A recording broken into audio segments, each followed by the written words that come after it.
Hello curl friends, wavy babes, silver sisters. If you are new, my name is Carrie-Jessica. Welcome to my channel. Normally I'm talking gray hair, curly girl method. Sometimes I open subscription boxes that I've spent too much money on. If those things sound entertaining to you, hit that subscribe button and hang out with us. Today I am going to talk about skincare, but first I want to let you know why I'm speaking in this space.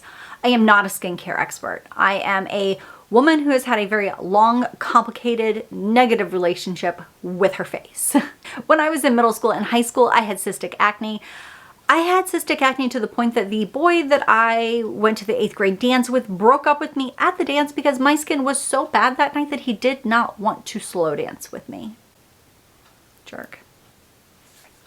About a year after that, I was on a field trip and a friend of mine's mother was chaperoning, and while we were on the bus on the way to said field trip, her mother pointed out my face and told her daughter that this is what happens when you pick at your face. This is why I've told you not to pick at your face. Do you want this to happen to your face? While pointing to my face. Of course, I laughed it off and acted like it wasn't a big deal, but obviously it still has stayed with me. These negative conversations were not happening every single day, but they were happening often enough to where they were on my mind every single day. I had no control over the products that I was using at the time. Being a kiddo, whatever my parents bought for me was what I used. I begged for everything that said that it was super strong, that it was acne fighting. I wanted the most aggressive label possible. And while I was using all of those aggressively labeled products, I was using them 2 to 3 times as often as I was supposed to. I was using at least twice the amount I was supposed to. And I was layering things that weren't necessarily meant to be layered. When I think back at how much salicylic acid I was putting on my face in a 24-hour period, it's pretty intense. None of those things helped my skin. In fact, pretty much everything I did made it worse. I felt like literally no matter what I did every day that I woke up, it was somehow worse than the day before. Is that actually the way it was happening?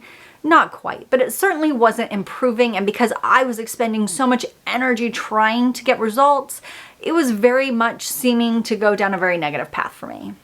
At one point, we did go see a dermatologist in which I received a topical cream and it made my skin shed off, but it did not do anything for the cystic acne. So at the time I had cystic acne and skin that was shedding off like a snake. And I don't know about you, but I was growing up in the 80s, very early 90s, and somehow we were all using the same like CoverGirl foundation that was the wrong shade. So I had cystic acne, shedding skin, and cakey orange makeup on my face. It was good times.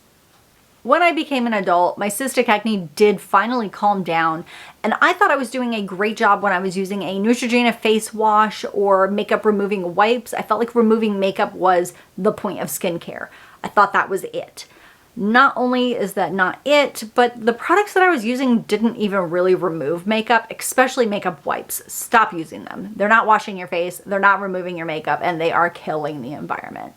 It wasn't until I stopped dyeing my hair that I actually started pursuing skincare. When I stopped coloring my hair, I decided to take that salon money and start investing in other things to do for myself. One of those things was investing in a facial. So I saw an esthetician and I started getting some skincare things done there. I've had a very mild chemical peel. I had a hydrofacial, which felt lovely. I also had some microdermabrasion. And while I was there, she recommended a skincare regimen and I bought every single thing and started following all the directions. I didn't really understand what those products were, but I was seeing results. I decided to seek out a dermatologist and go over my skincare routine. That's when a dialogue started happening about what I was using, what the key ingredients were, and what they were doing for my skin, as well as some things that didn't need to be in my routine. Because I'd been following the curly girl method for about over a year at that point, I was already familiar with the aspect of learning how to read labels for what I was putting on my hair, so it was a natural progression for me to start to learn about what I was putting on my face.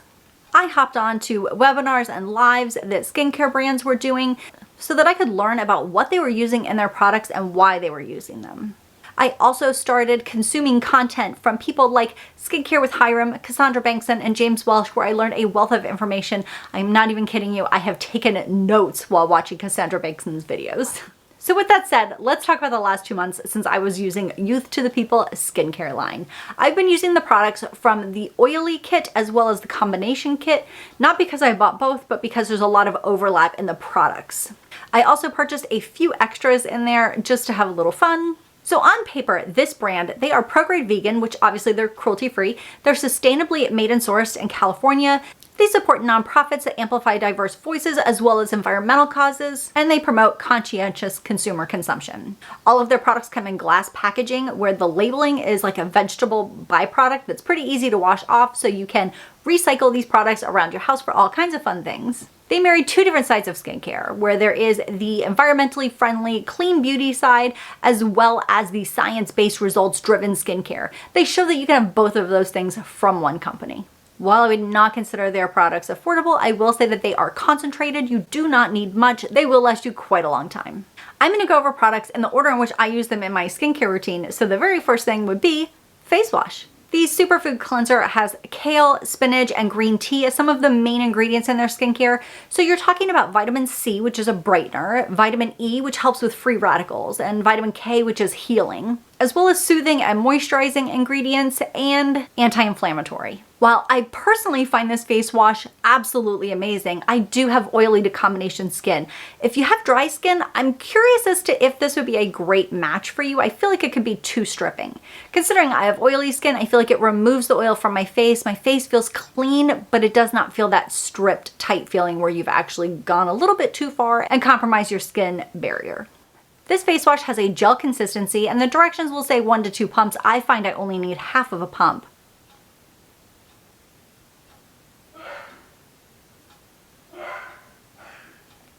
If you're someone like me who's been in a long battle with your skin, that skincare routine really can be about some amazing self-care. It really is a time where I have put the research in and I have confidence in what I'm doing now, and there's purpose behind what I'm doing, and I just feel really good about it. Now, if you reach out to Youth to the People, they will let you know that the fragrance is actually derived from the natural ingredients that are going into their products, which does make sense. Everything that has a scent from Youth to the People smells like a vegetable garden, and there's a lot of kale and spinach going around. I've been using this face wash in the morning and in the evening, and I absolutely love it. The next thing I do in my skincare routine is the Kombucha 11% AHA toner. I absolutely love this toner. I have seen some reviews for it where people don't like that it dries down at a sticky consistency. That's only because it's not the last step in your skincare routine. As soon as it dries down and you feel that stickiness, it's time to move on to the next step. So the kombucha and the black tea are prebiotics, so you're helping your skin's barrier, and the 11% AHA, AHAs are chemical exfoliants. So instead of the rough microderm exfoliation, these are chemicals that do the same thing, and in my opinion, more effective most of the time. This has 8% lactic acid and 3% glycolic acid, two of my absolute favorite AHAs. So that's really removing dry, dead skin cells. Now, this product can cause some tingling. I've been using AHAs for quite some time now. I don't have any tingling or burning sensation at all when using this. You can start to use this 2 to 3 times a week and work your way up to 5. I actually use this every day. Now, after that has dried down and that sticky texture is there, which I know I don't care for either, but that is when it is time to go in with the Firm and Brighten Serum. This serum has kale, tripeptides, vitamin C, and hyaluronic acid. It's a light gel consistency, and this one has no scent. Tripeptides are great for fine lines and wrinkles. And this actually has a cross-linked hyaluronic acid. Hyaluronic acid is a humectant. You might have heard me say that I think it's overused. It's a great ingredient, but I do feel like it's in almost everything. I even have foundations that have hyaluronic acid. It's kind of in everything right now. It's a humectant, so it brings moisture from the air to your face. It is actually really great, especially if you have oily or combination skin, because it kind of self-regulates. Once that has enough moisture absorbed, it stops. So it's actually a pretty great ingredient. This also has a chelated vitamin C, so that is going to help with brightening your skin. And just like the toner, this product does have some AHAs in it, so you will see lactic acid in there. The one thing I don't like, it's not anything about the serum. I actually love the serum. I hate the dispenser for this product. I feel like at this price point, everything should just be seamless. This pump, not only can you not do half of a pump, but it kind of shoots out. There's a little bit of a user trial and error to know kind of like exactly where to put your hand when you pump this product. Again, it's kind of a silly complaint. It's one that I have figured out after a couple of times using it, you know what to expect. But again, at this price point, I really expect things to just work seamlessly. After the Firm and Brighten, I go in with the Superberry Hydrate Glow Oil. Now, if you're like me and you've had any kind of a struggle with acne, the word oil is so scary. I definitely do not want my skin to be greasy. This was one that I honestly, when I bought it, I expected to not really use it very much. I really expected to pass it on to one of my family members that also loves skincare, but I have to say this oil is really great. And again, I'm not sure how people with dry skin would feel about it, but for oily and combination skin, I feel like this was just a beautiful product. It is very fast absorbing. I add this to my fingertips and immediately start applying it to my face. I don't even put it in the palm of my hand because it will immediately start to absorb. Now this has antioxidants, it's hydrating, it has fatty acids that are gonna help relieve dry, dull skin. It's kind of a beautiful product and it smells it has a very, very light berry scent. Another product I wasn't sure if I was gonna be working into my routine is the Superfood Air Whipped Moisturizing Cream. Having oily skin, I always go back to those roots of being young and feeling like if I added any kind of moisture to my skin, I was going to cause it to break out more. There's something about when you have cystic acne that when your skin is so dry that the skin barrier is just stripped, you feel like you're making progress. I don't know why I had that association, but I did. So for me, adding hydration has been something where I have had to go back and kind of rely on what I've learned to kind of almost talk myself into it. Like, this is going to be good. It's going to be okay. This lotion is a gel consistency, but it has been air whipped. So it has this beautiful creamy texture that I absolutely love. It does have a light scent. That scent again is going to be from the green tea and the kale. So again, we have kale, so we have those vitamins C, E, and K. So we are dealing with brightness, we are dealing with free radicals, and we're also healing. And the hyaluronic acid, again, is that humectant that is balancing your moisture level. I really feel like this is just a beautiful product. I absolutely love it. And I actually splurged and got two products that are more in the like facial treatment side of it. I got the Spirula Microalgae Clay Mask. This is a clay mask, but it is not a drying clay mask. Some clay masks really strip your moisture barrier. So Spirula is a sea-based superfood, so you're dealing with phytonutrients, and the microalgae has exfoliating enzymes. And again, we know we're always working with kale when it comes to Youth to the People, so we've got that vitamin C, E, and K. I personally use this product about once every 2 weeks. I rotate it with a different facial treatment from Youth to the People. I would say my most shocking product from Youth to the People that I absolutely love is the Yerba Resurfacing Facial. This is a physical exfoliant. So as I've said before, I prefer chemical exfoliant. Mostly because physical exfoliants I have a long torrid history with. A lot of times those beads, those exfoliators are kind of sharp, and when you are fighting your skin, you tend to be a little more aggressive. There isn't much I used to do to my skin that I would call gentle. So when you have that physical exfoliator and you're really trying to dig into your skin, you're actually creating a lot of micro tears, which bacteria can get into, and you're actually making your skin worse. So for me, when I bought this, I actually thought this was going to be the one product that I would have in a review that I would say, nah, I'd pass on that. But no, I fell in love with it. So what the heck is yerba? I had no idea. I had never heard of it. It is a very, very highly caffeinated substance. So we're talking stronger than black tea, stronger than coffee. So it really kind of wakes that skin up.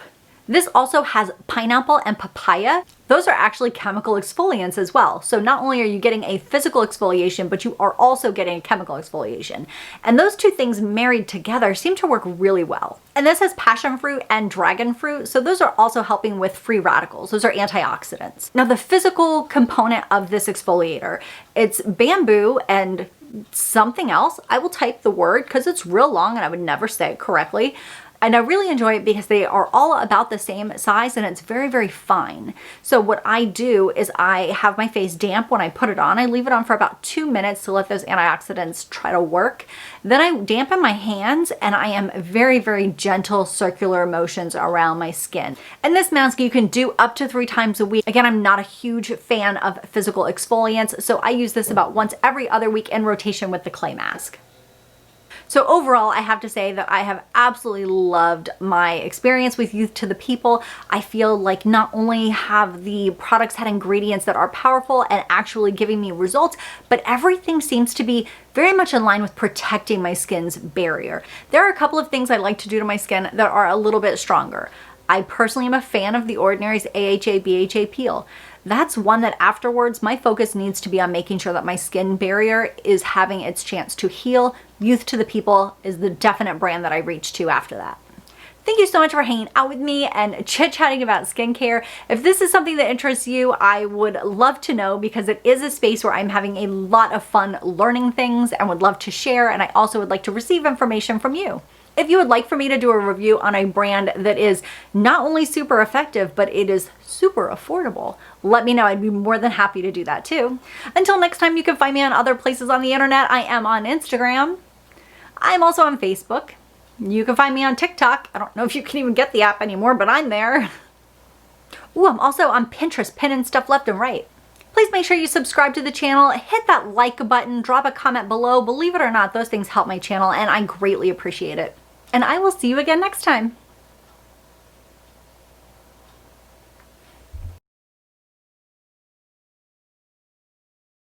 Because I'd been following the Curly Girl method for a little bit over the year,